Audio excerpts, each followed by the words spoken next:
भारतीय जीवन बीमा निगम यानी एलआईसी का आईपीओ 4 मई को खुलेगा और 9 मई तक इसमें अर्जी लगाने का मौका मिलने वाला है। एलआईसी भारत की सबसे बड़ी कंपनी और दुनिया की 5वीं सबसे बड़ी जीवन बीमा कंपनी है।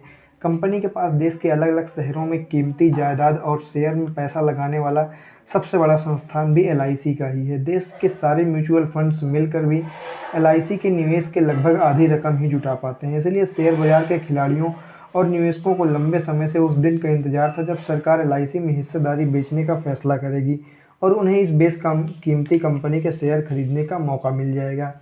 अब सवाल यह है कि एलआईसी की संपत्ति का बाजार भाव कितना है। वैसे तो इसका जवाब देना बहुत ही मुश्किल है। वित्त मंत्री के ऐलान के बाद से आईपीओ आने तक लगभग 2 साल का जो समय लगा, उसका बड़ा हिस्सा यह हिसाब लगाने में ही गया कि देश भर में एलआईसी के संपत्ति का बाजार भाव क्या है। उसको जोड़ने के बाद एलआईसी की कीमत क्या बनती है। सब कुछ जोड़ने के बाद जानकार इस नतीजे तक पहुंचे कि अगर सिर्फ गणित को जोड़कर एलआईसी की कीमत निकाली जाए तो वह 5.5 लाख करोड़ रुपए है। इसे हम एम्बेडेड वैल्यू या फिर अंतर्निहित मूल्य भी कह सकते हैं।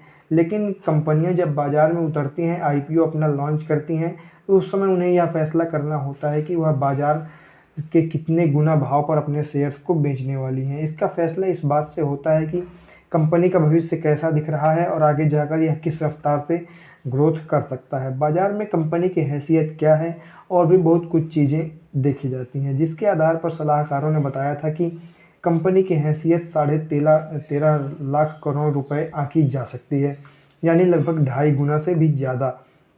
लेकिन निवेशकों और सलाहकारों के बीच चर्चा के बाद सरकार एलआईसी में निहित कीमत के सिर्फ 1.1 गुना भाव पर ही शेयर बेचने जा रही है। इसके लिए काफ़ी हद तक बाजार के हालात और यूक्रेन युद्ध से पैदा हुई अनिश्चितता जिम्मेदार है। इसीलिए सरकार जहां एलआईसी में 5 से 10% हिस्सेदारी बेचना चाहती है, अब वह सिर्फ 3.5% हिस्सेदारी ही बेच रही है। यानी एलआईसी का आकार अब काफ़ी छोटा हो चुका है और यहाँ पर इसके बावजूद भी भारतीय बाजार का सबसे बड़ा आईपीओ एलआईसी का यह आईपीओ होने वाला है और सरकार 22 करोड़ से भी ज़्यादा शेयर्स बेच करके 20,000 करोड़ रुपए से भी ज़्यादा पैसे जुटाने की तैयारी कर रही है।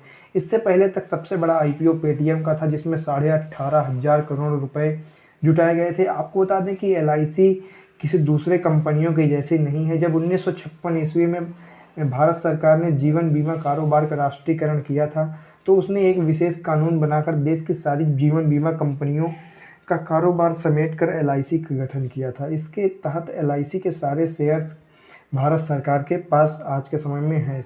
नियम के हिसाब से शेयर बाजार में लिस्टेड किसी भी कंपनी में कम से कम 25% शेयर जनता के पास या फिर ऐसे लोगों के पास होने चाहिए जो कि कंपनी के प्रमोटर्स ना हो।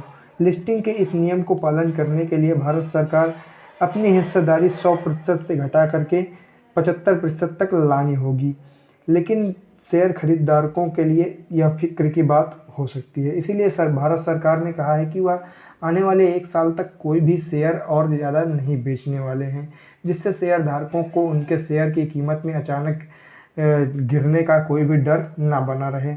एलआईसी के शेयर खरीदने के लिए पहली बार ऐसा हो रहा है कि एलआईसी अपने सभी 29 करोड़ पॉलिसी धारकों के लिए शेयर धारक बनने का प्रस्ताव दे रही है। आईपीओ का 10% हिस्सा यानी 2 करोड़ 21 लाख शेयर पॉलिसी धारकों के लिए रिजर्व किए गए हैं। साथ ही उन्हें अलग से 60 रुपये का डिस्काउंट भी दिया जाएगा प्रत्येक शेयर की खरीदारी के लिए। जो शेयर आम निवेशकों के लिए 902 रुपये से 949 रुपये तक मिलेंगे, उन्हीं शेयर को कीमतों को पॉलिसी धारकों के लिए 842 रुपये से 889 रुपये तक देखने को मिलने वाली है। एलआईसी का आईपीओ 4 मई यानी कल से शुरू होगा और 9 मई तक खुला रहेगा। अब आप सोच रहे होंगे कि क्या हमें इनमें इन्वेस्ट करना फ़ायदेमंद रहेगा या फिर घाटा रहेगा। आपको बता दें कि काफ़ी समय से एलआईसी कंपनी मुनाफे का कारोबार कर रही है। जिस भाव से शेयर जारी हो रहे हैं, इसका 949 रुपये तक वो अच्छा दिख रहा है। लेकिन बाजार में अनिश्चितता कब क्या करवा दे, किसी को इसके बारे में कुछ भी पता नहीं। इसीलिए यह फैसला हर निवेशक को अपने अध्ययन व अपने भरोसेमंद सलाहकार से बात करने के बाद ही यह कदम उठाएं। हमेशा कुछ नया जानने सीखने के लिए सब्सक्राइब, शेयर, लाइक करना ना भूलें। मिलते हैं एक नए वीडियो के साथ।